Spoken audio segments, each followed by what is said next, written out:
নমস্কার and welcome back to pop and us. আশা করছি আপনারা সকলে ভালোই আছেন আর সকলকে জানাই হ্যাপি নিউ ইয়ার। আজকে আমি চলে এসেছি একটা নতুন রেসিপি নিয়ে, কড়াইশুঁটির কচুরি আর আলুর দম। এখানে আমি নিয়েছি ফ্রেশ কড়াইশুঁটি আর সেটার একটা পেস্ট বানিয়ে নিয়েছি। কড়াইতে আমি দিয়ে দিয়েছি 2 টেবিল স্পুন ঘি,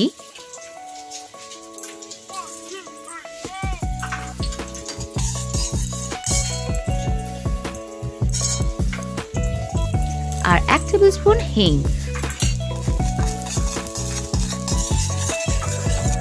আর তার সাথে দিয়েছিলাম কালো জিরে আর 20 সেকেন্ড ভেজে নেব। 2 কাঁচা লঙ্কা আর 4 টুকরো আদা মিক্সিতে পেস্ট করে সেই পেস্টটা এবার হিঙের পরে দিয়ে দিয়েছি। 30 সেকেন্ড ভালো করে ভেজে নিতে হবে, যাতে আদা কাঁচা লঙ্কার গন্ধটা যেন চলে যায়। এবার কড়াইশুঁটির পেস্টটা দিয়ে দিলাম।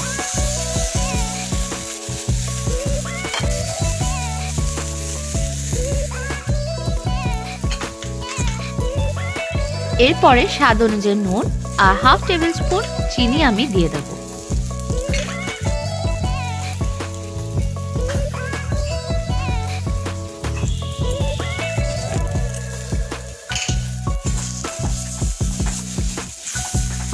জলটা যখন রিডিউস হতে থাকবে তখনই দিয়ে দিতে হবে 1 চা চামচ ছাতু।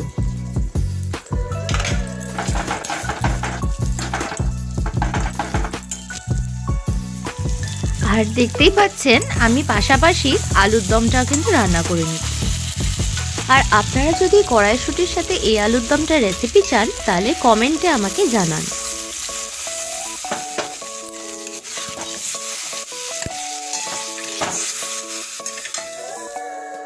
এবার আমি ডোটা প্রিপেয়ার করে নেব। তার জন্য আমি নিয়েছি 2 কাপস অফ ময়দা, 2 চা চামচ তেল আর নুন।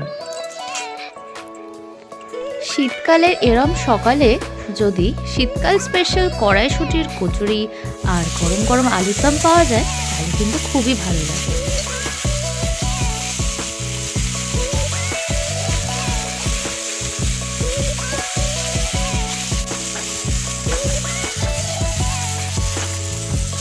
এখানে আলুর দমটা হয়ে এসেছে, আমি গার্নিশের জন্য দিয়ে দিলাম একটু ধনেপাতা। আর এদিকে আমার কড়াইশুঁটির কচুরির পুরটাও তৈরি, তাই আমি কড়াই থেকে এবার নামিয়ে নিলাম। কড়াইশুঁটির কচুরির জন্য যে ডোটা আমি মেখেছিলাম ওটা অলমোস্ট 25 মিনিট হয়ে গেছে। আর কড়াইশুঁটির পুরটা কিন্তু আমি ঠান্ডা করে নিয়েছিলাম। এবার অল্প পরিমাণ দিয়ে ভরবো, সব লেচিতে পুর ভরে ওপরে তেল দিয়ে হালকা হাতে কচুরিগুলো বেলে নিতে হবে।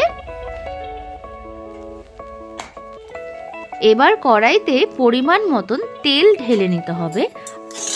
এবার কচুরিগুলো ভেজে নিলেই তৈরি হয়ে গেল আমাদের আজকের জলখাবার, কড়াইশুঁটির কচুরি আর গরম গরম আলুর দম। আর আমার এই লাইফস্টাইল ব্লগ চ্যানেলটা কিন্তু সাবস্ক্রাইব করতে ভুলবেন না। দেখা হচ্ছে পরের ভিডিওতে।